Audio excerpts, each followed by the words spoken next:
Ah, je t'émute. Je sais même pas s'il y aura grand monde. Parce que du coup, je l'ai avancé 2 heures. Mais ça change pas, on va quand même faire le récap maintenant, même s'il reste encore, pas mal d'heures avant la clôture weekly. Donc attendez bien quand même la clôture weekly. J'irai ce soir vers 22h, 23h. Comme ça, après, vous serez tranquille pour la suite. Je crois qu'elle est dans 9h. Donc voilà, je sais pas si y aura vraiment en live. En tout cas, j'ai quelques questions sur Insta. Donc j'y répondrai au fur et à mesure. Comme d'habitude, on se retrouve donc sur tous les marchés. On fait les récaps, que ce soit bourse, matières premières, donc le gold, et ensuite on ira sur les cryptos. Voilà, si tout au long vous avez des questions, n'hésitez pas à les mettre directement dans le chat. Ceux qui sont présents en live et ceux qui sont pas présents, du coup, qui regardent ça en replay, si vous avez des questions pour la prochaine fois, n'hésitez pas à le mettre du coup en commentaire de la vidéo, comme ça je prendrai en compte pour la prochaine session. Du coup, je vous propose qu'on démarre maintenant. Attendez, je mets juste le chat à côté. Donc voilà, n'hésitez surtout pas, il n'y a pas de questions bêtes, même si ça a déjà été redit ou dit, je peux encore répéter la même chose, donc il n'y a pas de souci. On est là pour apprendre, enfin vous êtes là pour apprendre. Et surtout, l'idée, c'est vraiment de ces récaps, c'est vous montrer que, allez, même pas en moins d'une heure de votre temps, vous êtes capable de voir l'ensemble des marchés financiers et même en fait l'économie mondiale et voir un petit peu vers quoi on va, notamment du coup, pour aussi l'année 2026 qui devrait pas tarder. Donc il nous reste à peu près, juste en nombre de semaines, tiens d'ailleurs, il nous reste 6 semaines avant la nouvelle année. Donc voilà, j'espère que du coup vous allez aussi réaliser l'ensemble de vos objectifs pour 2025. Parce que là on arrive à la fin. Et du coup préparer les nouveaux pour 2026 évidemment. Voilà, après ça peut être des objectifs annuels, monthly, weekly, tous les jours. Voilà, c'est vraiment vous qui divisez vos objectifs en plusieurs étapes. N'oubliez pas, si vous visez gros, de le diviser en plusieurs petits sous-objectifs, histoire de mieux digérer ça. Alors je vous propose qu'on commence direct par le seul marché qui a fini un petit peu dans le vert. Cette semaine, c'était assez rouge pour l'ensemble des marchés. Donc on va commencer avec le Nasdaq. Attention, il est extrêmement haut. Donc là, on voit, ça fait 2 semaines qu'on n'a pas fait de nouvelle ATH. Est-ce que pour autant on invalide toute la montée? Pas encore, mais déjà en daily, on commence à avoir une fatigue de la part du marché, on veut pas pousser plus haut. Donc il faudra faire attention à des niveaux clés, donc notamment les 24 100, 100, 200, à ne pas les break à la baisse, sinon à court terme on aurait quelque chose de très bullish pour la suite. En tout cas, on a fait une très très belle montée, donc normalement je vous ai mis et je vous ai encadré de part et d'autre l'année 2025, donc de ici à là. Et donc si je prends par exemple le début de l'année, on est sur une performance aujourd'hui de 15%, 15,6% du Nasdaq. Donc voilà, ceux qui par exemple avaient un ETF qui représente assez bien le Nasdaq, donc là je parle uniquement du Nasdaq, il y a aussi le S&P 500 qui lui ressemble fortement évidemment, après c'est pas les mêmes chiffres, mais voilà, rien que ça déjà, il faut que votre portefeuille, on va dire américain, ait fait au moins surperformer l'indice, donc au moins 16%. Sinon, mettez-vous plutôt dans des ETF et dans ce cas-là, pas besoin de suivre 36 000 entreprises ou quoi, ou de tenter des choses. Voilà, c'est juste que si vous voulez mieux performer qu'un indice, dans ce cas-là, vous commencez à regarder en profondeur les différentes entreprises dans lesquelles vous voulez investir pour essayer de chercher la performance au maximum. Si vous voulez pas vous casser la tête et vous voulez juste suivre l'indice de la bourse, donc ici le Nasdaq, un simple ETF et ça suffira amplement. Donc voilà pour marché américain, commencer à prendre des profits. Moi, pour ma part, en toute transparence, du coup, j'ai vendu au moins la moitié de tout ce que j'avais en bourse, dans la globalité. Donc j'ai, on va dire, comment on appelle ça, au moins repris toutes mes parts du début. Donc après le reste, c'est du bonus. Donc voilà, sécuriser un petit peu. Surtout qu'on va arriver du coup décembre, et vous savez que c'est un mois assez rouge ou assez plat. Ensuite, et du coup les gains que vous prenez maintenant, ça sera pour les réinjecter fin décembre, début janvier. Ensuite, pour le 440, on est sur... on a fait une petite touchette là-haut, 8314, pour du coup un ATH, nouvel ATH, mais c'est pas non plus hyper joyeux. On est juste venu prendre de la liquidité et en déposer également. La tendance de fond, elle est toujours un petit peu haussière, mais on est quand même dans la globalité, même en vue monthly, on reste quand même assez sous un plafond, ok, qui n'est d'autre que les 8200 approximativement. Donc c'est vraiment un prix, un chiffre à aller casser plus tard. Donc ça, c'est le 440. Vous avez également côté Chine, donc pareil, ça depuis quelques semaines déjà, quand on est venu dans cette zone ici, où on attend justement des retournements, côté vendeur, vous auriez dû vendre aussi, donc là vous êtes à peu près, on va dire, en entrée de zone, donc pensez aussi à prendre quelques profits sur le marché chinois. On surveillera donc également le dernier lot qui a été créé. Si jamais on vient à le break, dans ce cas-là, on fera une petite descente assez pentue, je pense. Donc si on vient le casser, on pourrait facilement perdre 5% sur cet indice chinois. Donc voilà, pareil, pensez à prendre des profits. C'est pas quand ça chute que faut paniquer, faire le fameux panic sell. Côté indice du Japon, donc super ligne droite encore, on avait fait le dernier ATH la semaine dernière, 52 669 points. Cette semaine, pas grand-chose. On va être sur une légère correction, du coup, sur les prochaines semaines, on va tout simplement être à la recherche finalement d'une structure, donc je pense à la recherche d'un futur creux. Donc pareil, quand vous voyez que ça commence à faiblir, donc comment on peut le voir, donc notamment en daily, donc quand vous descendez en TF, vous avez le détail de ce qui s'est passé donc sur une semaine, puis après ce qui s'est passé dans une journée, etc., etc.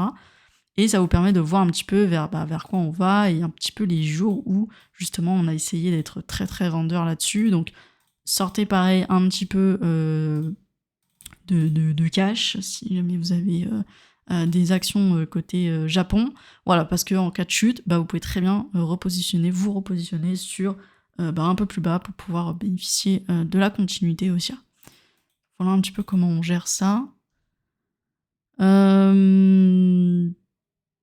Donc ça, c'est les indices. Ah oui, j'avais aussi, donc côté bourse, quelqu'un qui demandait d'analyser Nike. On va analyser Nike et on va aussi analyser Alphabet, qui est du coup Google. Et donc dans le chat, n'hésitez pas à dire si vous avez des actions que vous souhaitez que j'analyse. Nike, ouais, ok, NYC. Hop, alors mon fils serait peut-être un peu abusé, mais déjà on voit que le dernier cycle complètement effacé. Donc vous savez, je dis cycle, mais le marché est toujours cyclique, donc on monte, on descend, on range, d'accord. Donc ce sont les trois phases majeures d'une cyclicité dans un cycle financier. Pourquoi ? Parce qu'il y a tout simplement une phase où il n'y a ni acheteur ni vendeur, puis ensuite la main à l'un des deux camps, et ensuite la main repasse de l'autre côté du camp précédent. Ok, et après on re-range, etc. Et le fait qu'on puisse monter très très haut ou descendre très très bas, ça c'est une question de volatilité, et puis après comme on est sur la bourse, c'est une question aussi de news par rapport à votre actif. Donc là on est sur... on est sur... Nike... Tac... Ouais, je vais peut-être pas faire le monthly, c'est un peu trop grand. Mais déjà en monthly on voit qu'on est extrêmement bearish. Donc hop, déjà on peut se positionner comme ceci. De toute manière ça sert à rien parce qu'il va être quasiment full break, ouais. Donc là on est vraiment très très bas dans le cycle. Faut vraiment et absolument que ça tienne ici, donc les 50, 51 prix de l'action, ok. Pour l'instant aucun retournement, donc là c'est juste en vue monthly. En vue weekly, pareil, on n'a pas réussi à remonter au-dessus de notre dernier high qui est donc ici. Maintenant on va voir si ça c'est vraiment notre bottom. Donc là l'idée en gros c'est qu'on est coincé entre ces deux bornes ici, donc 80 et 53. On est plutôt dans la borne basse, on va dire ici.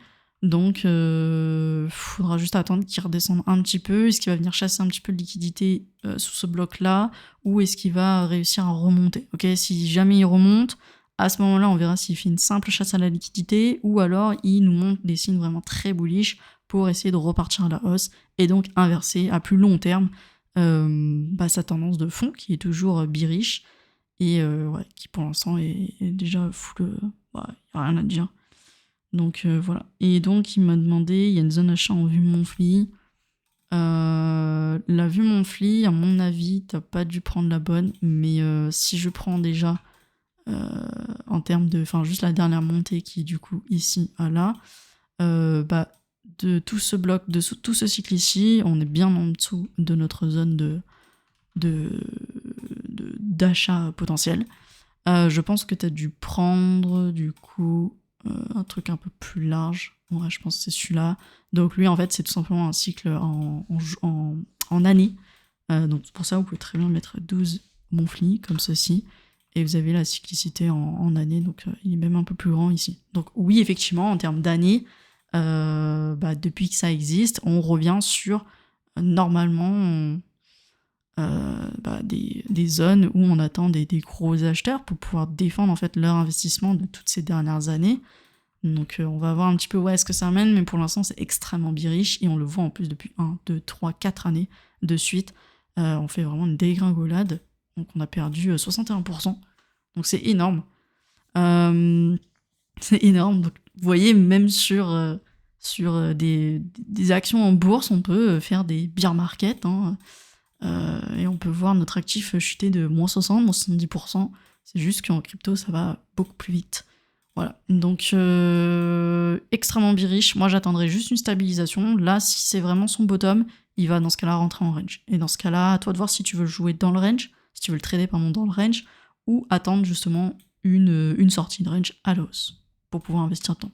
Si tu veux trader le range, il va falloir descendre en daily, tout simplement, pour voir un petit peu les potentiels retournements, donc ce genre de structure, par exemple. Donc voilà pour Nike. Salut Katharina. Là, je suis sur les actions, donc n'hésitez pas, si dans le chat vous êtes présent et que vous avez des questions ou des actions à regarder, c'est le moment avant que je passe à autre chose. On peut aller regarder aussi côté France. On a donc L'Oréal qui a bien break sa tendance baissière, hein, sa tendance haussière. Donc on va réintégrer encore une fois notre zone où potentiellement on attend des acheteurs. Pareil, hein, d'ailleurs, je pense que ça se voit ici, hein, en vue monthly. On est tout simplement donc ici sur la formation d'un sommet qui a été trouvé du coup. Donc là, on est tout simplement à la recherche d'un creux. Donc est-ce que ce creux va être plus bas que le précédent, donc ici, ou est-ce que on va essayer de venir comprimer un petit peu le prix, c'est-à-dire remonter un creux un petit peu plus haut, donc ici, qui serait logiquement bien situé. Salut Fab. Et dans ce cas-là, continuer la tendance, on va dire monthly, qui serait plutôt haussière. Mais en tout cas, L'Oréal est un très bon actif. Donc effectivement, là, ça pourrait être judicieux de pouvoir regarder un petit peu de plus près, de le suivre un petit peu, on va dire, peut-être pas tous les jours, mais au moins de semaine en semaine. Donc voilà, l'idée, ça serait qu'il revienne un petit peu ici et qu'il puisse se réimpulser à la hausse et nous faire du coup notre creux monthly, donc ici, tout simplement. Tac, ok. Et dans ce cas-là, on aura je pense, une future dynamique aussi. Mais en tout cas, voilà, à garder dans un coin. D'ailleurs, je pense que je vais le remonter un petit peu plus haut, comme ça on se perd pas pour les prochaines fois. Je vais mettre une petite action à recheck. Voilà, sinon le reste, je vous laisserai check, mais en gros, weekly, LVMH, ça continue de push. Donc là, il fallait viser surtout le rebond. Donc tous ceux qui ont acheté en dessous de 517, très très bon, très très bien, pardon. Je pense que vous êtes déjà sur fois, un 25%, c'est déjà très très bien. N'hésitez pas à prendre des profits, parce que du coup, vous allez arriver dans des zones clés, où potentiellement on attend un retournement. Suivez également votre RSI pour savoir si vous êtes au max côté acheteur. Pareil, côté Kering, on est vraiment sur une très très belle paire, donc 67% pour ceux qui avaient acheté en dessous de 200 balles. Pareil, on est sur une inversion de structure, donc c'est très très bien pour Kering. Si maintenant vous n'êtes pas dedans et que vous voulez en acheter pour plus tard, un simple retracement du coup sur le dernier mouvement haussier, et vous attendez tout simplement un petit retracement. Voilà, donc maintenant il n'y a plus qu'à voir jusqu'où il peut retracer à la baisse. Donc potentiellement, regardez les 276. Hop, si jamais on rebondit dessus, ou alors ce sera les 252. Je pense qu'on peut descendre jusqu'au 253, enfin 62 jusqu'à 45. Grosso modo, vous avez une petite poche de liquidité à aller chercher ici. Donc pareil, mettez-vous un maximum d'alerte. Hein. L'idée, c'est pas de rester derrière l'écran. Donc mettez-vous juste une petite alerte quand on va rentrer dans cette zone-là. Donc ça, c'est sur Kering. Et le dernier, je crois que c'est Hermès, ça. Donc Hermès, pareil, là on est sur une petite consolidation, on est toujours bearish. Donc faites attention à ça. Nous, ce qu'il nous faudrait, donc sortie à la hausse, il nous faudrait vraiment une belle impulsion weekly. Vraiment pour break ce dernier petit... dernière petite liquidité ici, puis même en fait pour casser toute cette zone-là, où en fait on attend des retournements baissiers. Donc si on arrive à s'extirper de là, donc sortir au-delà des 2296, à ce moment-là, il sera intéressant de se repositionner. Et dans ce cas-là, on sera dans un début de hausse côté Hermès. Voilà. Action Legrand et Siemens, ok. Alors, Legrand, je vais mettre Onyx, pardon. Hop, Weekly, pareil, j'ai tout supprimé. Alors déjà là, juste en vue hyper dézoomée, on regarde un petit peu où est-ce qu'on se localise à l'instant T, donc notre regard se porte vers ces dernières bougies ici présentes. Donc on voit quoi? Déjà, juste la semaine dernière, ça a vachement bien chuté. Ok, je sais pas ce qu'il y a eu, peut-être une... Ah, je pense que c'est ça. Il y a eu les bénéfices revenus, donc bien en dessous des attentes, à 8,70%. Donc investisseurs, actionnaires pas contents, d'accord. Donc ça a fait chuter l'action de moins 13%. Ça peut nous ramener effectivement dans des zones clés. Donc là, la zone la plus propice, ça serait ici, donc à peu près au 122 jusqu'à 115 si on descend. Évidemment, si on break les 115, dans ce cas-là, on va aller beaucoup plus bas. Très simple pour vous, du coup, vous avez juste à mettre votre petit Fibo là-dessus, sur le dernier mouvement haussier. Ici, vous allez avoir donc une petit rebond, et encore, je suis pas sûre, au niveau des 124,65. Mais en tout cas, voilà, vous voyez toute cette petite zone rouge. Enfin, je vais la mettre en vert d'ailleurs. Ça va être une zone où on va attendre potentiellement des acheteurs pour pouvoir défendre le prix. Donc ça va être, je pense, une simple mèche pour pouvoir essayer de tout simplement rebondir. Ok, là on est tout simplement sur un rebond. On est à la recherche ici de positionner notre creux. Ok, ici j'ai un creux, sommet. La prochaine chose que je dois aller chercher, c'est un creux. Ok, on va toujours de creux en sommet, et sommet après creux, etc. Donc, restez vigilant là-dedans. Il se peut que vous chopiez justement ce petit rebond qui peut être plus ou moins intense. Voilà, et si vraiment après, donc une fois que vous avez chopé par exemple ce petit rebond, et que vous voyez que donc on va revenir après dans ces zones-là, et que vous voyez qu'ici ça va se retourner, dans ce cas-là, revendez, et comme ça vous aurez fait une plus-value qui va vous permettre ensuite, là on viendra casser ce niveau-là pour pouvoir ensuite réinvestir ici. Ok, ça c'est faire c'est trader, hein, tout simplement. Voilà pour le grand. Mais pour l'instant, il est forcément bearish. Et là, l'idée, c'est qu'il rentre dans des zones, parce qu'actuellement, il n'est pas dans zone. Il a cassé d'ailleurs même pas mal de zones et la signification derrière, c'est qu'il est bearish. Donc on va l'attendre un petit peu plus bas, 125, 122, et voir un petit peu comment il réagit. Donc je pense d'ici 1-2 semaines. Hein. C'est pas pour tout de suite, mais pareil, je peux le mettre effectivement à rechecker. Et Siemens. C'est vrai qu'on pourrait faire ça en fait depuis le début. Tout ce que vous me dites, je devrais l'enregistrer là-dedans, comme ça on recheck au fur et à mesure. Siemens. Alors, je vois qu'il est au NSE. Je sais pas, l'Euronext de Paris. Ah, ils m'ont tout trié. Ils ont mis plein de nouveautés. Alors attendez, je vais chercher par pays. Mais je crois... Ah oui, Siemens, c'est pas français. Bah écoute, on va le prendre au state ici. Si, donc ça c'est le prix de Siemens, ça vaut 3084. Ah, tu me confirmes ça? Attends, je vais chercher. Siemens, bourse. Elle est si chère que ça l'action. Voilà, parfait, j'ai trouvé. DE. Hop, voilà. DE 660. Non, c'est 230, ok, c'est 230. Ok, alors. Ouais, c'est DE, côté Allemagne. Ça marche. Bah déjà, on va pas acheter ça parce que c'est extrêmement haut. Maintenant, jusqu'où ça pourrait redescendre, bah le problème c'est que c'est bien, c'est bien beau et très haut, donc ça devrait continuer normalement à push.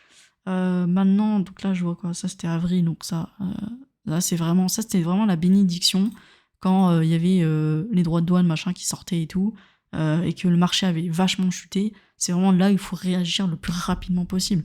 C'est-à-dire qu'en bourse, quand vous chutez de, je sais pas, même là, plus de 10, 15% bourse française, enfin européenne, machin, c'est énorme. C'est énorme. Même faire moins 20%, c'est énorme. Bon, peut-être pas aux États-Unis, mais en France et en Europe, c'est énorme. Comme quand vous faisiez plus 20%, c'est beaucoup aussi. Donc c'est pour ça qu'il faut bien connaître son marché. Là, aujourd'hui, il est très. Bah, il est toujours haussier. Je pense que je vais le mettre en monthly. Ouais, il est très très bien haussier même. Bon, on va tenter ça, mais je crois pas trop. Voilà. Très très vertical, donc moi perso, bah, je rachèterais soit il y a une grosse chute comme ça, et dans ce cas-là, il faut être hyper réactif. Donc, je sais pas, un truc comme ça, par exemple, une chasse à liquidité. Soit, bah, en fait, vu l'englobante qu'il nous a fait cette semaine, donc il a perdu moins 6,56%. Bon, c'est pas dégueu. Mais en gros, s'il vient casser ça, tu peux l'attendre à avoir beaucoup plus bas. Et l'idéal, ça serait qu'il se rapproche au maximum de cette trendline-là. Donc en l'état actuel, je l'achèterai pas, j'attendrai vraiment qu'il retrace et qu'il soit bearish pendant un certain temps. Donc là, il faudra attendre des semaines, beaucoup de semaines avant qu'il se restabilise aussi par la suite. T'as une poche du coup de liquidité ici. Donc en gros, tu peux te mettre une alerte à 200, vers les 200.3. Tu peux... tiens, on va se mettre une alerte. Tu pourras commencer à le regarder, voir un petit peu s'il arrive à rebondir ou pas dans cette zone. On est bon ?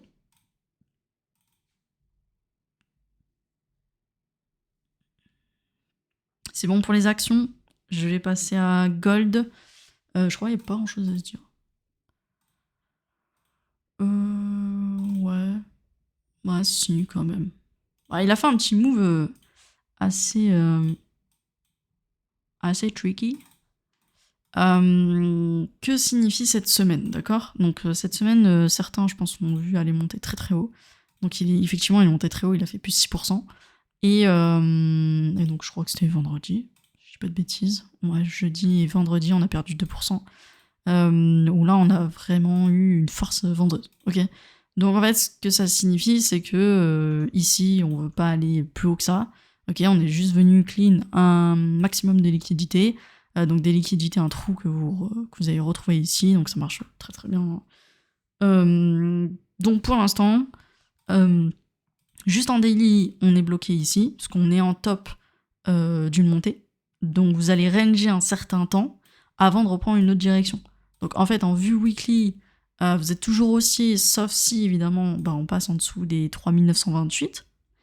À ce moment-là, se dessinera ce que vous appelez tout aussi un M, donc un double top. En gros, on aura une structure qui commencera à être bearish. Et en fait, on est tout simplement ici à la recherche de notre futur sommet. Est-ce que ce sommet va être bien supérieur à son dernier ATH, ou est-ce que notre prochain sommet va tout simplement être localisé dans ces environs-là, qui donnera du coup un double bottom à peu près équivalent. Et donc par la suite, soit on continuera de ranger un certain temps, donc comme on a pu le faire ici en avril, comme on a pu le faire ici, avril aussi de 2024, 2025, visiblement tout en avril on range. Et dans ce cas-là, après, il faudra guetter une nouvelle sortie. Donc soit à la hausse, soit à la baisse. Okay. Donc, pour l'instant, on range. Et donc, qui dit range, dit que ça favorise mieux les scalpers, forcément, hein, puisque nous, on n'a pas vraiment besoin de grandes tendances de fond. Hein. Et puis, une fois qu'on est bien... qu'on a bien nos deux bornes, on sait en fait jusqu'où on peut trader, que ce soit en haut ou en bas, ou même du coup le mid-range, comme ici par exemple. Donc, à court terme, même en H4, on est extrêmement bearish. On va du coup essayer de voir si on peut pas justement, donc on l'a vu avec cette mèche-là, mais essayer de rebondir un petit peu dans ces eaux-là, et commencer une dynamique haussière, je pense que ça sera du daily. Hop, donc ouais, c'est ça. Puisqu'ici, on a eu une première confirmation qu'on voulait inverser un petit peu la tendance qui était baissière. Et là, bah, tout simplement, bah, là, c'est assez simple. Ceux qui font de l'intraday, on va dire, mettez un petit peu votre petit retracement de Fibo ici, et vous voyez, bah, exactement les zones que j'ai tracées. On va essayer de retomber un petit peu dedans, et voir si on est capable de rebondir. Ça peut être aussi demain, ça peut être une très très belle impulsion. Dans ce cas-là, bah, une fois qu'on aura bien rebondi à la hausse, on pourra aller directement chercher les 4356 à peu près. Salut Raphaël. L'action Canopy, ouais, vas-y, je te fais ça. On était passé sur le gold. Canopy, je te la prends chez Nasdaq, je pense. Je la prends au Nasdaq. Attends, j'espère que c'est pas ça, parce que sinon, bah, je te dirais que c'est bien de la merde. Canopy. Canopy, ouais, Nasdaq. Il a 1.07, ouais, c'est ça. Bah, je sais pas trop ce que c'est quoi, c'est de la finance, non? Il y avait écrit Canopy Grow. Attends, je vais le voir ici. Industrie de transformation, produits agricoles. Ok. Pas dingue, pas dingue, pas dingue. Ouais, c'est bien nul. Enfin, en l'état actuel, c'est comme un shitcoin. C'est tombé à zéro. Le 1, c'est vraiment symbolique, hein, mais non, c'est extrêmement riche, même cette semaine. Hein, cette semaine, on renfonce le clou avec moins 11%. Maintenant, je sais pas trop ce que tu vas en faire, mais si c'est juste purement spéculatif, bah, en vrai, tu peux pas aller plus bas, sinon c'est zéro. C'est vrai qu'une action peut tomber à zéro pour le coup. Et zéro, c'est ici. Ouais, bah. Non, en vrai, ça sert à rien de trader ça, à part si vraiment, je sais pas, tu commences à faire un truc comme ça, tu vois, et là, ça reprend un petit peu de l'allure. Dans ce cas-là, oui, tu pourras mettre quelques centimes dessus. De toute façon, elle est pas chère. Mais ouais, next, il y a mieux à faire. Beaucoup mieux à faire. Moi, je vous conseille d'aller côté marché japonais, et côté marché États-Unis aussi. C'est vrai qu'on n'a pas fait Alphabet. Je voulais revoir du coup Google. Parce qu'il y a certains d'entre vous, je pense, qui ont vu la news passer, comme quoi le plus grand investisseur en bourse avait réinvesti justement sur Google. Ne vous inquiétez pas que la news est passée bien après son move. Et donc, pour ceux qui seraient tentés de le suivre, sachez qu'on est extrêmement haut dans le prix. Et donc, veuillez attendre un retracement avant de vous positionner. Donc là, l'idéal, ça serait de se repositionner vers les 264-257. Mais ce n'est pas tout, on va pas acheter directement sur ces prix-là, il va falloir tout simplement descendre un petit peu en plus petit TF et regarder un petit peu si le marché arrive à se reprendre comme ceci pour justement confirmer un rebond. Ok, pour continuer la hausse. Sinon, vous allez vous acheter sur un prix extrêmement haut et vous allez également vous retrouver dans un mini range. Donc c'est pas le but. J'ai réussi à descendre mon prix d'achat. Ah, sur l'ancienne action là qu'on a vue, en fait, il faut tout revendre. Hein, même quand t'étais. Enfin, faut arrêter de faire du DCA. Hein. On fait pas de DCA sur une descente. Hein. C'est simple. Si vous faites du DCA sur une descente, ma question, elle est très simple. Ok, quand est-ce que ça s'arrête de descendre? Bah, zéro. Voilà. L'objectif quand ça descend, c'est d'aller à zéro. Pourquoi? Parce que bah, naturellement, si vous n'avez pas d'acheteur pour acheter tout ça, bah, si vous avez personne pour défendre, vous descendez à zéro. C'est ce qui se passe ici. Hein. Si vous faites du DCA, je sais pas, depuis 2021, bah, il n'y a aucun signe de retournement bullish. C'est pour ça qu'il faut attendre d'avoir des confirmations. Il faut vous attendez que vous ayez un retournement, une structure, quelque chose qui vous montre ça. Ok? Moi, je préfère attendre 1000 fois, je sais pas, ouais, typiquement ça, une sorte de rebond comme ça assez fort avec une continuité haussière et acheter là-haut, que de me dire bah vas-y, je vais tenter un truc là, tenter un truc là, tenter un truc là. Et au final, bah, ça va jamais remonter.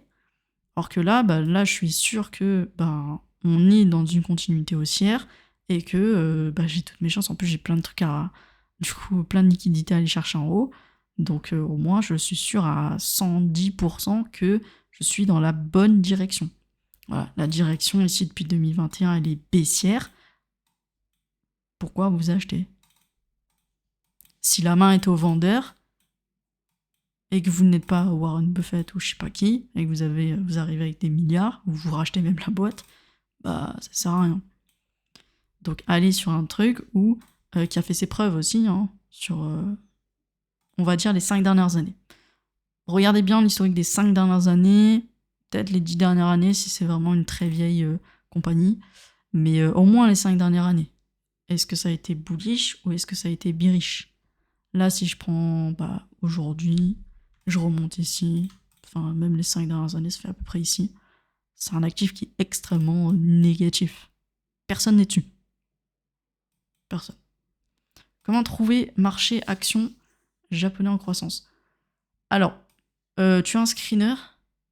Alors, déjà, pour tout ce qui est entreprise basée en dehors de l'Europe, il te faut un CTO, compte titre ordinaire, pour pouvoir investir à l'étranger. Ok, on va dire à l'étranger, entre guillemets. Sur des...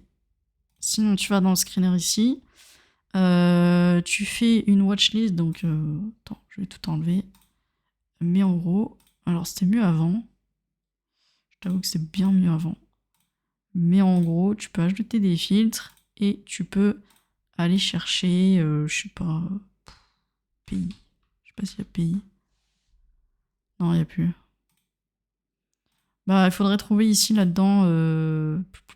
tu vois, donc là, t'as déjà ta capitalisation boursière. Mais en gros, il faudrait que tu trouves la liste, ou même, je pense que sur le forum de TradingView, il doit y avoir déjà une liste des, je sais pas, 100 premières actions japonaises, des choses comme ça. Tu reprends cette liste-là, et tu auras du coup... Marc, attends, est-ce que je peux le faire ici? Je pense que je peux le faire. Attends, tac. Tu fais tous les pays. En fait, je voulais te montrer le petit drapeau.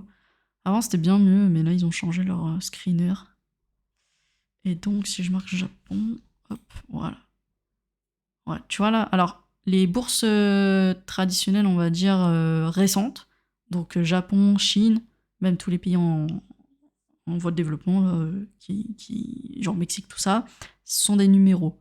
Ok, t'auras pas l'acronyme du truc. Donc, tu vois, là, rien que sur ça, t'as déjà tout ça comme action côté Japon.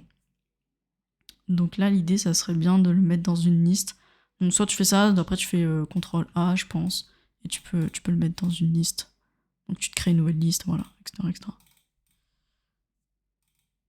Et là, t'as la liste des gens. Des projets, pardon. Ok, pour Canopy. Je vois que tu as écrit que tu t'es laissé tenter par le projet. Moi, je suis pas dans la fonda. Il faudrait un petit peu pour côté bourse, etc., pour savoir un petit peu dans quoi t'investis et qui sont les gens derrière. Mais moi, je suis plutôt école technique. Donc, pour moi, si un graphique me dit non, c'est non, d'accord. Si un graphique me dit qu'il est extrêmement birige depuis 5 ans, je vais pas m'amuser à prier ou à croiser les doigts pour que ce projet-là renaisse, quoi. Ok. Donc, t'as deux écoles. Ceux qui vont... Mais généralement, la technique est primordiale dans les deux cas. Après, à toi de voir si tu veux rajouter de la fonda. En fait, c'est ça. C'est de base, vous devez être bon techniquement, juste en lecture graphique et lecture de graphique, prix, etc., en finance même. Et ensuite, vous rajoutez le côté un peu plus projet, qui sont les gens derrière, quels sont les prochains CA de la boîte, des choses comme ça. Mais ça, c'est vraiment du plus, du bonus, on va dire, pour vous réconforter à l'idée d'acheter ou pas dans cette boîte-là. Voilà, vous êtes investisseur, enfin actionnaire de la boîte après, donc même si vous achetez une part, vous êtes quand même considéré comme actionnaire. Donc vous avez un rôle important. Et après, vous avez aussi le rôle en tant que gestionnaire de votre portefeuille, tout simplement. Donc si vous voulez pas foutre en l'air votre portefeuille, vous avez intérêt à vous former sur cette activité-là. Sinon, n'investissez pas dans les marchés financiers, vraiment, si ça vous fait chier d'allumer, je sais pas, votre ordinateur, regarder des news, etc., par rapport à tout ce qui est finance, économie mondiale, ça vous fait chier de faire ça toutes les semaines ou tous les 3 jours, venez vraiment pas sur les marchés financiers. Parce que ça sera vraiment pas fait pour vous. Allez faire autre chose, hein. Il y a plein de trucs où on peut investir. Hein. Tout à l'heure, c'était quand c'était vendredi dernier, il y avait un salon d'investissement, c'était investissez dans la musique. Voilà, si votre dada c'est la musique, vous y collez bien et tout, vous connaissez un petit peu les subtilités du truc, ben investissez là-dedans. Investissez dans un truc qui vous plaît d'abord, de base, qui vous parle aussi, que vous comprenez. Maintenant, si vous comprenez rien du tout, bah allez vous former justement sur ces différents domaines. Voilà, il y a plein d'investissements, vous pouvez faire ce que vous voulez de votre argent. C'est vous qui gérez ça. Mais l'idée, c'est vraiment d'accumuler un maximum de connaissances. C'est votre cerveau à former d'abord pour ça. SolarEdge Tech. SolarEdge Tech. Je connais pas du tout. Ok, on va prendre Nasdaq. Alors, pareil. Oula. J'allais dire, non, c'est haussier. Comme vous voyez quand vous dézoomez. Voilà quoi. Ok, donc là, vous voyez déjà, rien qu'à l'œil nu, on a énorme range, et après, prise de décision. Donc ici, le 31 juillet, la semaine du 31 juillet, on a décidé de tout couper, et du coup, on est reparti extrêmement bearish. Bah du coup, aujourd'hui, il est, je pense, très très bas. Ouais, il est... On a fait... Ça, c'est ton support. Dernier support. Donc là, pour moi, on va dire à court terme, si vraiment tu veux la jouer, on va dire petite perf et tout, genre t'achètes, tu revends en l'espace de 3-4 semaines. Meilleure entrée, c'était ici. Attends, je te dis, donc 22. Donc aujourd'hui, tu serais sur une perf de... T'aurais fait 88%. Donc trop tard, j'ai envie de te dire. Maintenant, ben là, il va tout simplement venir se stabiliser. Donc je pense que tu vas le voir ici en monthly, il sera un peu plus net. Donc là, on a trouvé le premier rebond. Ok, c'est pas pour autant que j'ai inversé toute la tendance. Pourquoi ? Parce qu'en fait, ici, j'ai mon sommet. Après, je vais descendre. Et ici, j'ai trouvé mon creux. Donc là, l'idée, c'est de remonter pour trouver le sommet. Ok.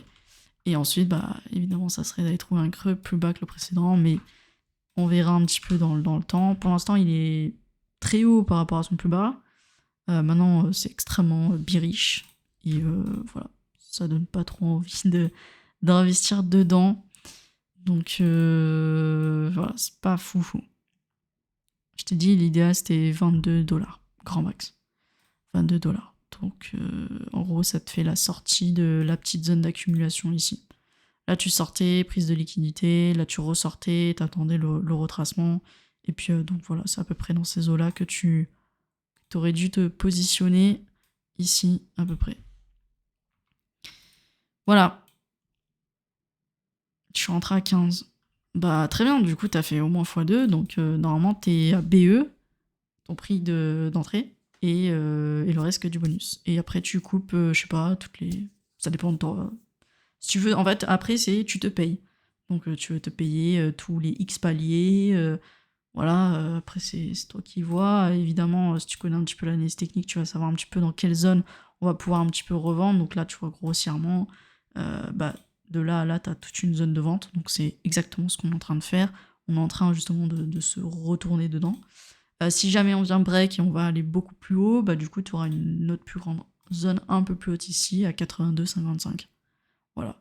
Et comme tu as acheté super bas et que tu t'es mis à BE, donc quand ça retouchera les 15, tu sortiras. Pas de question à se poser, on ressort. Et si ça continue push, bah tant mieux. Et dans ce cas-là, tu pourras laisser jusqu'à 81, 2. Voilà, tout simplement. Tu peux aussi prendre des profits intermédiaires. En fait, rien ne t'empêche de te payer quand tu veux. C'est bon pour la bourse, côté action.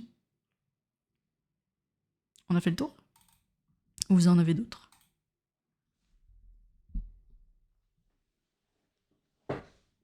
On est bon ? Ok, on va passer au crypto. Le gold c'est fait, silver ça va être la même chose.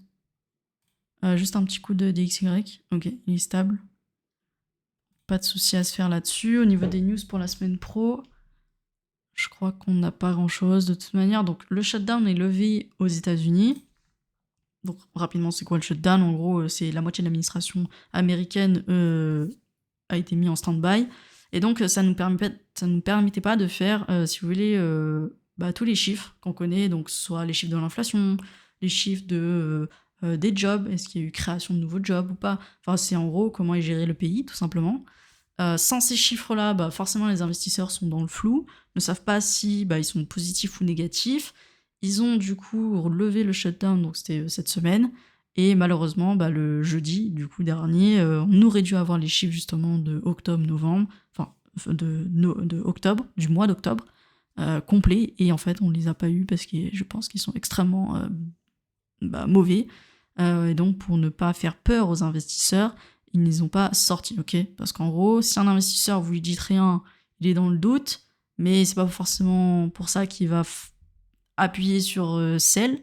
Mais voilà, si vous lui sortiez demain des énormes chiffres hyper biriches, derrière ça va pas nickel, et je pense que c'est ça qu'ils ont voulu éviter pour l'ensemble des marchés financiers. Donc voilà pourquoi aussi en fin de semaine on a eu jeudi du coup une hésitation, et vendredi on a eu du coup une belle journée rouge sur l'ensemble des marchés, tout simplement, à cause de ce flou, donc des datas qui n'ont pas été données jeudi dernier.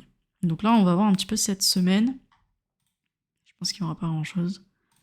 Hop, semaine pro, on est bien le 17. Alors non, cette semaine, 17. Touk.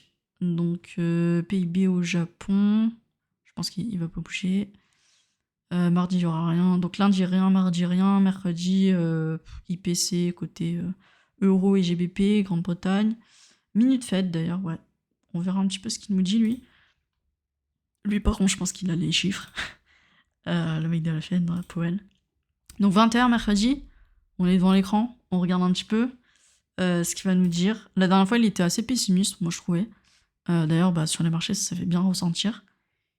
Pour lui, l'inflation, elle décroît légèrement, mais c'est pas dingue. En tout cas, lui, tout ce qu'il veut, Powell, c'est arriver à une stabilité, et puis voilà, quoi. C'est ni être hyper bullish, mais juste arriver à une stabilité. Et enfin, jeudi, donc vous voyez, on a très très peu de chiffres. Normalement, on est censé avoir les chiffres des jobs, donc en gros, création d'emplois ou pas. Et enfin, vendredi, ouais, pas grand-chose. Juste la garde qui papote. Mais voilà. Et PMI côté États-Unis et tout. On va voir s'ils nous donnent les chiffres pour la semaine pro. Mais voilà, pour l'instant, l'inflation, en tout cas aux États-Unis, elle est 3%. Je vous rassure, chez nous, elle est beaucoup moins. J'ai pas eu les chiffres en tête, je crois que c'est 2 et quelques. Ok. Si c'est bon pour vous côté news, hop, je ferme ça. On va côté marché crypto. On regarde rapidement, donc au niveau des totaux, donc les capitaux, on a eu une grosse sortie, donc cette semaine, on a perdu 289 milliards. Sur notre marché, je crois qu'il y a eu encore une grosse liquidation de people. Voilà, tous ceux qui ont, je pense, buy the dip, du coup, du 6-10 octobre, puisqu'on est revenu très souvent sur les dernières mèches de cette liquidation-là. Côté BTC, alors je fais BTC, Ether, et on m'a demandé Solana, donc n'hésitez pas là dans le chat, vous me dites la crypto que vous voulez que j'analyse, mais sinon c'est les trois là que je vais faire. BTC, donc il faut regarder la dominance, on est toujours assez dominant par rapport au marché, 59,51% des parts du marché, en constante diminution, donc ça c'est plutôt bon signe, on maintient cette allure-là. Pourquoi c'est bon signe? C'est juste que au moins on n'a pas tous les capitaux chez BTC, d'accord? Après les capitaux ils peuvent juste être en stablecoin, mais au moins on n'a pas tout chez BTC, d'accord? Donc pareil, quand il y a 59% des parts du marché sur un actif, dans votre portefeuille, vous devez au moins à minima avoir au moins 50% de cet actif-là, d'accord? Ou alors vous basculez en stablecoin. Et le reste, vous savez que ça va être sous pression, ça va être hyper spéculatif. Mais en tout cas, si vous voulez de la stabilité, allez du coup côté BTC. En termes de prix maintenant, alors je vous les ai laissés un petit peu tous les schémas. On a 95 356 aujourd'hui. On a méché cette semaine dans justement notre zone d'achat où on attend des acheteurs potentiels. donc à 94 237. Donc vous voyez qu'au fur et à mesure, on arrive progressivement dans nos zones idéales d'achat. J'ai perdu mon indicateur RSI, c'est pas grave. Hop, je vais le remettre. Ok. Donc, vous voyez, le marché est toujours cyclique, hein. Je vous l'ai dit. On monte, on descend, on range un moment, ensuite on va reprendre une direction. Donc ici, on remonte. Vous voyez, on est remonté et après, on a eu la cassure. Ok. Donc là, on est milieu, début, milieu de descente. D'accord. Ok. La descente, c'est tout là-haut. Et après, on a eu plusieurs confirmations. Hein. Donc, une première ici, et ensuite une vraie confirmation là-dessus. Où voilà, on passe hyper bearish. Donc pour moi, BTC, il est très bearish. Maintenant, en termes de cyclicité, on est censé rester dans ce cycle-là. Donc on n'est pas censé descendre en dessous des 74 453. Si on descend en dessous, bah, vous aurez compris qu'en fait, c'est ce grand cycle-là qui ne doit pas être invalidé, etc. etc. D'accord. Ça marche par différents niveaux comme ça. Donc nous, on va s'intéresser uniquement au dernier cycle présent devant nous. Et donc, potentiellement, logiquement, on attend des acheteurs entre 94 237 et 85 522. Ok. Donc en gros, on pourrait potentiellement chuter encore de moins 9%. Donc, attendez, je coupe les notifs. Donc, c'est pas fini. D'accord, c'est pas fini. Commencez pas à acheter tout et n'importe quoi. On va pouvoir descendre un petit peu en daily et vous verrez en fait comment ça va se représenter quand on va arriver dans cette zone-là.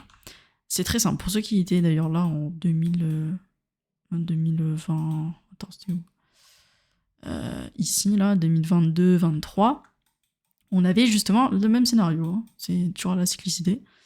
Du coup, ici, on avait un cycle, d'accord. Ensuite, on la break, machin, etc. Et on est venu se loger dans, ici, notre zone d'achat, d'accord. Et vous voyez, là, je suis en vue weekly, du coup. Mais en vue weekly, on a pris plusieurs semaines, donc plusieurs mois, avant de reprendre une hausse, ok. Donc ici, comme le cycle est un peu plus court dans le temps, là, on va devoir regarder ça en daily, ok. Une fois qu'on sera en daily, tout ce qu'on attend du marché, c'est qu'il se repositionne dans cette zone-là. Donc, à un moment donné, on va trouver un bottom. Donc là, vous allez le remarquer, c'est très simple, c'est qu'un jour ou l'autre, on va faire une belle journée dans le vert qui va nous permettre de positionner un bottom. Et ensuite, on va devoir attendre une stabilisation. Si elle est haussière, la stabilisation, tant mieux.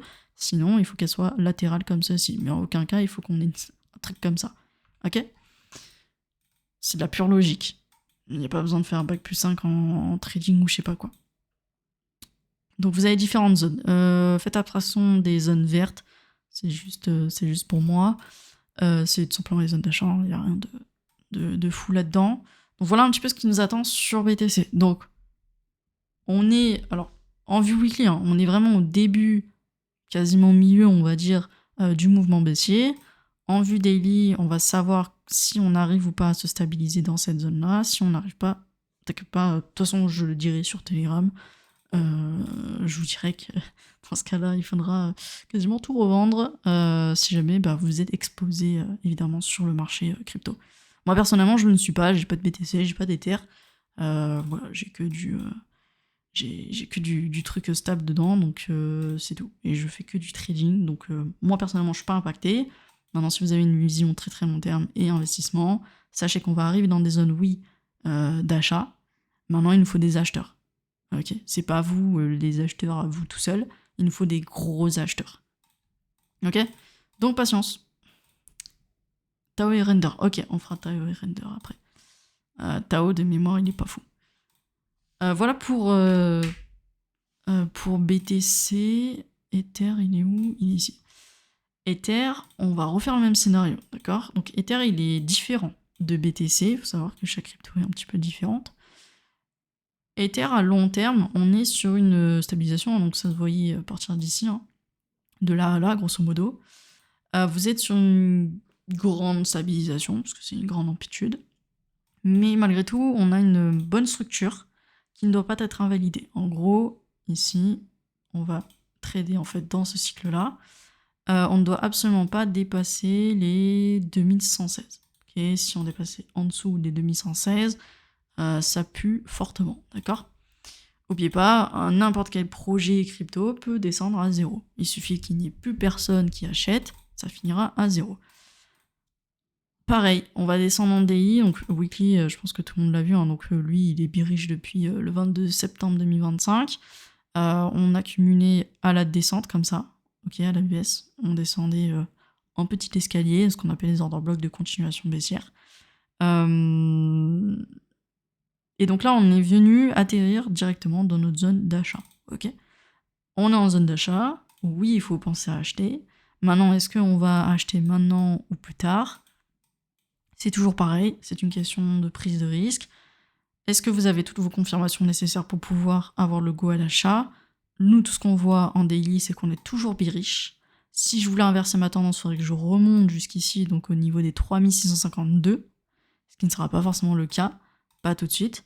Donc nous, ce qu'il nous faudrait, c'est vraiment arriver et bien nettoyer toute cette zone-là. En fait, il faut nettoyer les zones, les trous de liquidité pour pouvoir repartir à la hausse. Pourquoi ? Parce que si on ne le fait pas maintenant, on le fera plus tard. Et je ne pense pas que vous serez prêt à une deuxième rechute si jamais on ne comble pas ces trous-là. Donc, plus on va stabiliser dans le temps, plus on va travailler les zones, mieux ça sera pour la suite. Ok ? Donc, pas de précipitation comme sur BTC, aucune précipitation. Là, on va juste attendre qu'il nous structure quelque chose. Là, on est à la recherche en fait d'un creux. Ok. Pour l'instant, il est pas revenu, je crois, ouais, sur... Ah si, 10 octobre, c'était là. Il est pas revenu sur sa deuxième liquidation du 4 novembre. Donc on va voir un petit peu. Normalement, on est censé aller prendre... au moins, on est censé prendre cette liquidité. Donc voilà. Patience. Patience. Faut juste être patient. Après, voilà. Si vous faites chier et que vous voulez de la performance rapidement, entre guillemets, mais il faut avoir des compétences, faut juste descendre en TF. Hein. Tout ce qu'on fait là, vous pouvez le refaire très bien en 15 minutes. 15 minutes, vous voyez, là on est dans un petit range, ici vous avez un cycle, ici vous avez un cycle, vous voyez le cycle est cassé, on va plus bas, etc. etc. Tout ce qu'on fait en HTF, on peut le refaire en plus petit TF. Donc voilà, en termes d'investissement, on arrive dans des zones enfin, ok, parce que là depuis septembre, ça fait des hauts et des bas. On arrive dans des zones clés où on attend des acheteurs, des gros acheteurs. D'ailleurs, ils sont en train, justement, c'est eux qui ont fait cette progression baissière. Donc eux, c'est en gros toutes les grosses institutions, BlackRock, etc., etc., qui sont en train justement d'appuyer pour aller chercher en fait toutes les liquidités, essayer de faire paniquer le marché pour que justement les gens revendent à qui ? Du coup à ces grosses industries. Et après, par la suite, c'est eux qui donneront le go de toute manière, si jamais on veut repartir ou pas sur BTC, Ether, sur l'ensemble du marché. Allez, je passe à Tao, si c'est bon pour vous, vous n'avez pas forcément de questions, n'hésitez pas à m'arrêter. Tao, je crois que je les ai dans ma liste. On va le voir ensemble. Tao, il est ici. Ok. Pareil, donc Tao en termes d'investissement, on va check un petit peu ce qu'il fait. Donc stabilisation. Ok, donc en fait ici on a fini le cycle et là on est en train de stabiliser. Pareil, il est sur une belle variation. Ok, donc si je prends de base en haut, ça fait 50%. Donc aujourd'hui, ok, j'ai cassé un truc qui la break. Aujourd'hui, on va dire qu'il est sur les points bas de son range weekly. Maintenant, en termes de vision très très long terme, il faudrait un peu plus de développement que ça. Mais si l'idée, c'est vraiment d'aller essayer de choper ici le futur rebond, va falloir descendre beaucoup plus petite TF. Et je pense qu'en plus, il se fera pendant une nuit, je pense. Ça va toujours être comme ça. Donc, en daily, en tout cas, c'est pas maintenant qu'il rebondit. Je pense que tu le verras en fin de journée, quand il aura fait une grosse journée. Du style, il aura pris, je pense, 10%. Ouais, 10-12%. Là, tu pourras te dire, ok, il y a des acheteurs sur la journée et tout. Potentiellement, j'ai mon point bas. Et voilà, sinon, t'attends une structure. Donc là, c'est un peu plus long. Et dans ce cas-là, un truc comme ça, à peu près. Voilà. Comme d'habitude. Un truc qui te montre que tu structures des creux de plus en plus bas, des creux de plus en plus haut, des sommets de plus en plus haut. Si le RSI Weekly clôture en l'état, nous, son dernier lot, mauvais pour la suite. Tu parles de quel actif? Tao, de toute manière, ils sont tous pareils. Hein. Je pense que tu parles de Ether. BTC. De toute manière, donc là, Iberish et BTC, ben, en fait, depuis 3 semaines déjà, on est passé sous la barre des 50, donc ça veut dire que la force vendeuse est omniprésente. C'est simplement ça que ça veut dire. Maintenant, si on arrive en survente, ça voudrait dire que bah, on a trop vendu et que forcément, un jour ou l'autre, on repartira dans l'autre sens. C'est juste ça qu'il faut regarder au niveau d'un RSI, c'est vraiment les zones au-delà, donc au-delà de 75 et en dessous de 30, 25. Voilà. C'est vraiment ça qui va nous intéresser. Après, à l'instant T, ça nous montre juste que bah y a le force vendeuse, mais je pense que ça se voit aussi graphiquement parlant. Donc voilà. Mais ils sont tous dans le même cas, on a tous des RSI en dessous de 50. Donc voilà, ça montrera juste qu'il y a des vendeurs, mais ça je pense que vous le savez déjà. C'est pas une nouveauté. Et certains, malheureusement, le ressentent aussi dans leur portefeuille, mais ça, c'est toujours pareil quand vous voulez pas revendre alors qu'on vous dit de revendre. C'est, vous pouvez vous en prendre qu'à vous-même. C'était quoi l'autre? C'était Render, je crois. Attends, je remonte. Tao et Render. J'ai plus le message. Oh, c'est pas grave. Alors, Render. Render. Initier. Alors, tac. On va tout supprimer. Render, donc cette semaine, il a fait combien? 15% en moins. Oh. Qu'est-ce que c'est sur une chute de moins 80%? Bah pareil, hein, hyper bearish. Alors regarde bien, hyper bearish ici. Je pense que... Ouais, en gros, il n'y a rien pour le stopper. En fait, je regarde là, tu vois, et t'as vraiment rien pour le stopper. Peut-être ici. Donc en gros, les 1.1. Je veux dire le stopper à l'arrêt, hein, quand il descend comme ça. Ouais, grosso modo, les 1.14. Potentiellement, techniquement parlant, il peut descendre jusque-là, puisqu'il n'y a rien qui peut l'arrêter jusque-là. Sauf si, entre-temps, il décide de se stabiliser. Voilà. Pour l'instant, il essaye de construire une stabilisation, c'est pas encore gagné. Mais déjà, ici, on voit première résistance de prix. Donc 2.6, ça va être sa résistance. Bah voilà, hein, si demain, il arrive à la casser, il nous construit un truc comme ça, ouais, dans ce cas-là, potentiellement, il y aura un truc à faire. Je te parle en daily. Mais sinon, en weekly, extrêmement bearish. Faudrait qu'il remonte jusqu'au 4.1 pour repasser, enfin pour arrêter le massacre. Juste ça. Juste pour arrêter de descendre. Donc pareil. Mais tu vois là, par exemple, bah, si on regarde un petit peu le RSI, on est à 34, on va se rapprocher au fur et à mesure des 30, et là on va passer en survente.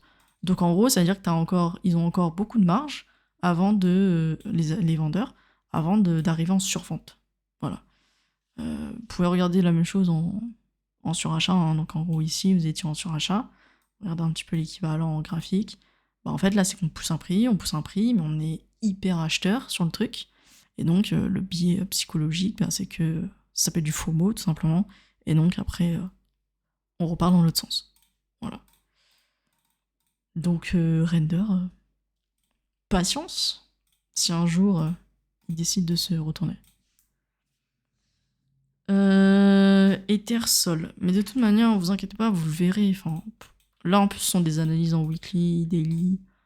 Ça se voit, en fait. Vous allez voir. Par exemple, si je prenais juste ici, sur la journée de 7 novembre, il a fait 25,51%. Vous dites, waouh, super, c'est fait 25%.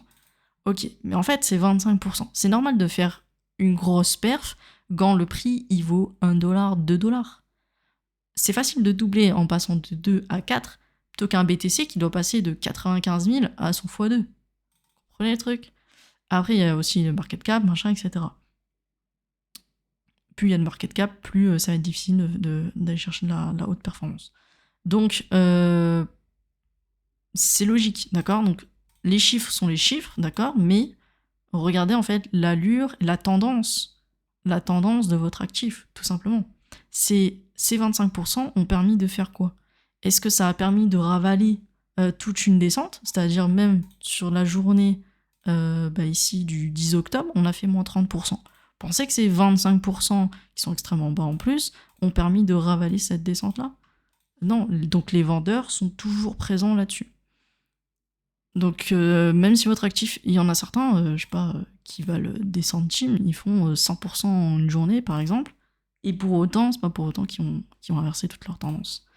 Et par la suite, bah regardez ce qui se passe du coup, bah on peine à monter. Voilà, donc ça c'était pas vraiment une impulsion. Et en plus, bon après il y a la longueur de la mèche, et après il y a plein de trucs techniques, mais en gros la longueur de la mèche vous permet de savoir qu'on va aller chercher tout simplement de la liquidité en haut, c'est juste pour liquider des gens, ok? Donc il y a plein de trucs à prendre en compte, et c'est pas juste ouais ça a pris 25%, donc je vais me positionner tout de suite dessus. Pas du tout, il faut regarder déjà pourquoi ça a pris 25% et qu'est-ce que c'est venu invalider, par exemple ici dans notre descente. Où est-ce que ça nous amène en fait? C'est toujours pareil, c'est où est localisé votre prix. Et après, vous attendez des confirmations dessus. Je suis en DCA sur ces cryptos. Moi perso, de toute façon je fais pas de DCA sur les cryptos, même en général.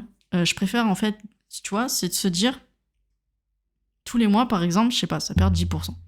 Ça veut dire que là t'es en train d'investir sur un truc qui perd 10%, qui perd de la valorisation 10% tous les mois.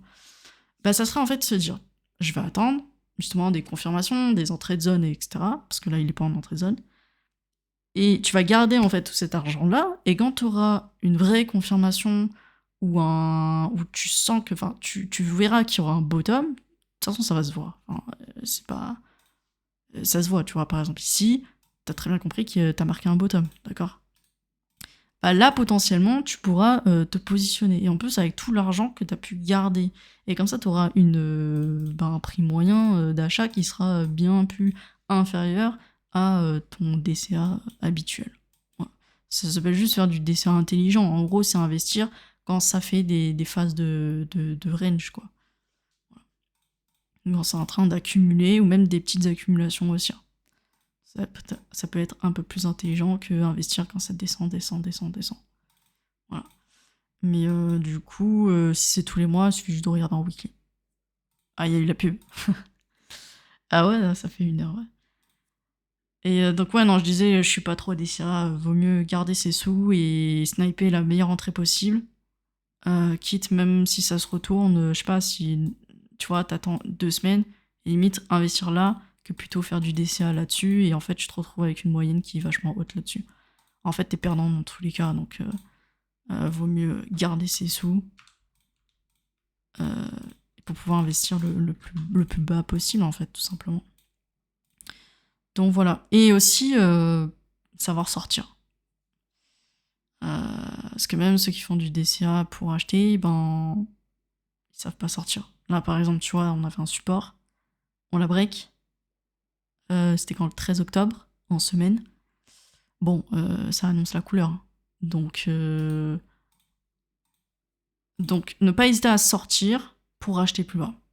Parce que, comme je vous ai dit, plus vous allez être bas dans les prix, plus la remontée derrière, elle va être insane. J'ai vu des trucs. Attends, c'était qui? C'était sur Atom, je crois. J'ai vu un truc passer là. Atom, si vous le prenez maintenant et vous le ramenez à son ATH, il fait 1100%. Mais n'importe qui, vous prenez Ordi et vous le ramenez à son ATH, il fait 2100%.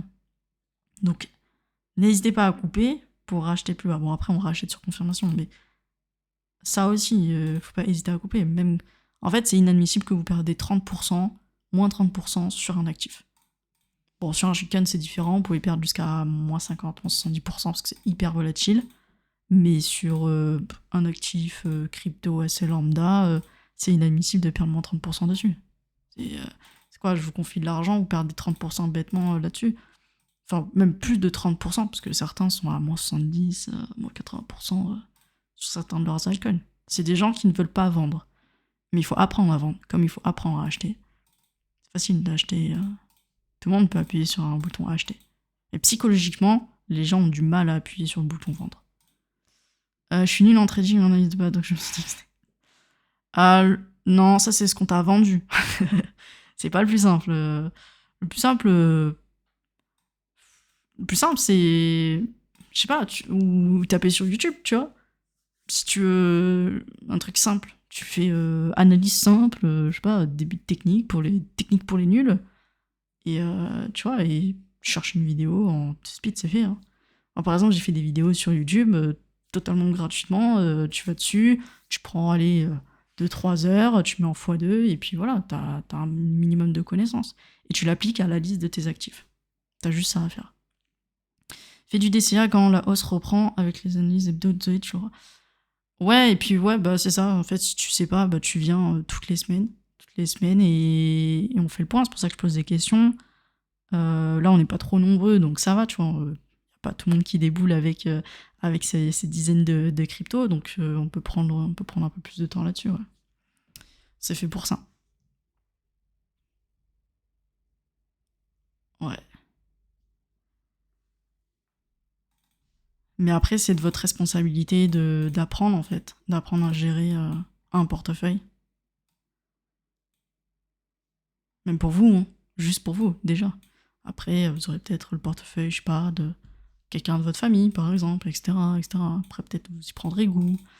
Et vous gérez autre chose. Mais gérer ses finances, c'est primordial. En fait, c'est même pas les gérer, c'est pas les perdre bêtement et aller chercher de la performance. Voilà. En fait, chercher la performance, on vous demande juste d'être supérieur à l'inflation. C'est tout ce qu'on vous demande. Chaque année, objectif, battre l'inflation. C'est juste pour pas que votre monnaie se dévalue. C'est juste ça. Ensuite, si vous arrivez à faire plus, bah c'est full bonus. Et dans ce cas-là, vous faites ce que les mecs en immobilier aiment bien dire, du cash flow, ok. Donc déjà, battez l'inflation. Juste ça. Et non, dans votre livret A, ne bat pas l'inflation. Voilà. Et pareil pour des assurances vie ou je sais pas quoi, sachez que certaines sont négatives parfois. Hein. Sur 1 an ou 2 ans ou 3 ans, certaines qui ne vous rapportent que dalle. Donc apprenez à le faire par vous-même. Je trouve que c'est une compétence qui est nécessaire. Je dis pas que tout le monde devrait l'avoir. Enfin, si, tout le monde devrait l'avoir en vrai. C'est juste de la pure logique en fait. On te donne, je sais pas, on te donne un portefeuille. Vous avez tous un portefeuille de temps et voilà, qu'est-ce que vous allez en faire. Et puis pour votre futur, etc. Bah, après, ça dépend vraiment de vous, ce que vous visez, vos objectifs. Je sais pas, si par exemple dans 6 mois vous voulez acheter une voiture, bah déjà gérez bien vos finances, vos dépenses, placez bien votre argent. Et ensuite, de toute manière, si vous faites les choses bien, après le marché vous le rendra. Donc voilà. Vous faites des analyses que le dimanche. Ici, là, sur Twitch, ouais, c'est que le dimanche. Sinon, moi, j'ai un groupe Discord, du coup payant, où bah, j'ai tous mes élèves. Du coup, bah, il y a Fab Golden, que tu vois ici, qui est dans le groupe, et on fait des analyses le mercredi. Puis même, en fait, tout le temps, il suffit juste de demander, et je fais des analyses. Et voilà. Je vais peut-être passer pour un fou du live, mais j'ai investi 500 sur Cryptonopsy. Ah, ouais, après, le problème, c'est que les gens investissent sur des trucs qu'ils connaissent pas. Tu m'aurais dit, je suis débutant, j'ai commencé il y a 6 mois dans la bourse, j'investis 500 € par mois. Bon, t'en voudras pas trop, tu vois. Mais commencer en crypto, c'est que vous commencez mettez les 2 pieds dans un marché de merde, ok. Donc, ouais, il faut écouter un pote. Bah, très souvent, ça va être ça. Hein. C'est soit j'ai été influencé sur les réseaux sociaux, du coup, c'était une hype, un truc comme ça, ou quelqu'un m'en a parlé, et donc. Mais très souvent, quand on vous en parle, c'est que c'est déjà passé, en fait. Même aux infos, c'est déjà passé d'au moins une semaine. Donc, faites attention à ça. Soyez aussi critique par rapport à ce que vous faites. Soyez curieux. Donc, allez-y. Enfin, n'allez pas la tête la première, quoi. Surtout quand c'est nouveau. Genre crypto, vous savez pas de quoi on parle, vous savez pas ce que c'est. Render, on va vous dire, ah, mais c'est un super projet qui fait ça. Mais ça va bien plus loin que ça. Ça va bien plus loin que ça. BTC, je suis sûr, la moitié, ils savent pas du tout à quoi ça sert. Des écosystèmes, enfin, il y a énormément de choses à savoir. Si on parle juste de blockchain, qui existait bien avant, en plus, toutes les crypto-monnaies, etc., bah, il y a énormément de choses derrière. C'est de l'informatique pure, hein, derrière. Donc là, vous êtes sur un marché niche. Vous êtes sur un truc, si on devait le comparer à la bourse, vous êtes sur le secteur de la technologie. Voilà, c'est tout. C'est comme si vous investissez dans un secteur. Vous avez le secteur de, je sais pas, la parapharma santé, vous avez les secteurs alimentaires, vous avez les secteurs bancaires. Bah là, vous êtes juste sur un domaine. Sous-domaine même. Donc voilà, et c'est pour ça qu'on fait pas all-in aussi. Si vous avez un portefeuille général, mais faites pas all-in sur les cryptos. Parce que ce n'est que un type, on va dire, d'actifs. Vous avez l'autre côté, du coup, la bourse, vous pouvez investir aussi immobilier, vous avez plein de trucs pour investir. Bien, c'est-à-dire que je me forme énormément au poker. Alors, du coup, le poker, ça peut aider dans la psychologie. C'est tout ce que ça t'aidera. Ok. Bah, si tu te formes au poker, il faut aussi que tu te formes, par exemple, au trading. Les deux se rejoignent. Mais le trading n'est pas du casino ni rien, mais sachez qu'au poker, il y a aussi beaucoup de strats à savoir. Et mais en crypto, par exemple, il n'y a pas de... La seule différence avec le poker, c'est qu'il n'y a pas d'effet... comment on appelle ça là, random, là, aléatoire, enfin chanceux, tu vois. Nous, c'est vraiment très stratégique. Mais les deux professions, entre guillemets, se rejoignent un peu. C'est juste sur le côté gestion des risques. C'est-à-dire que tu vas jamais faire tapis si t'as une paire si t'as même pas de paire, tu vois. Le truc de base. Bah là, c'est pareil. En fait, c'est selon les conditions que t'as, bah tu vas plus ou moins risquer tant. C'est exactement pareil. Mais même dans tous les investissements, hein, c'est pareil. Hein. Vous achetez un appart, s'il ne correspond qu'à 5 de vos critères sur 15, bah vous allez pas forcément vous tourner là-dessus. Ok. Ou vous allez, je sais pas, baisser le prix ou faire des choses comme ça. Ok, je pense qu'on a fait le tour. Attendez, je crois qu'on n'a pas fait Sol. Mais Sol est Birish. Birish de chez Birish, il a même cassé sa trend haussière il y a une semaine de ça. Donc Solana, extrêmement Birish. Donc ceux qui veulent en acheter pour faire autre chose avec, parce que je sais qu'on peut trader des shitcoins avec du Solana, pourquoi pas. Je sais que pareil, BNB, ceux qui veulent acheter du BNB pour trade avec... ouais, alors attends. Crypto, BNB. BNB, je crois qu'il est un peu haut quand même pour en racheter. Mais voilà, s'il y en a qui veulent convertir tout simplement leurs actifs en Sol ou BNB, bah profitez du coup des baisses tout simplement, des corrections pour l'avoir moins cher. Mais sinon en termes d'investissement, Solana, non. Aucun signe bullish. Donc voilà. Est-ce qu'on est bon? Bah ouais, écoute, si tu nous rejoins sur le Discord, je crois que t'as les liens en bio là. Ou si je fais lien ou info, je crois, tu fais info dans le chat là. Et t'as l'ensemble des liens. En fait, c'est dans le lien là que je t'ai envoyé. Tu fais rejoindre le groupe et tu suis après. Tu suis toutes les instructions. Du coup, moi je vais m'arrêter là, 17h12, il faut que j'y aille. Je vous laisse sur ça. La semaine n'est pas terminée, mais on voit déjà un petit peu la couleur de cette semaine. Ça a fracassé pas mal de niveaux, donc voilà, on va continuer de descendre un petit peu jusqu'aux 92 500, même 91 000 pour BTC. Voilà, c'est tout. Pas trop de grosses news pour cette semaine, à part mercredi 20h où la Fed parle. Et sinon, bah écoutez, bon trading à vous, ceux qui tradent pour la semaine. Force à vous, et puis ceux qui investissent, on se revoit la semaine prochaine, pareil, à dimanche. 18h cette fois-ci, si j'ai pas d'autre imprévu. Mais voilà, pour faire le topo de la semaine qui va arriver. Je vous laisse sur ça. Portez-vous bien, et à la semaine pro. Ciao, ciao.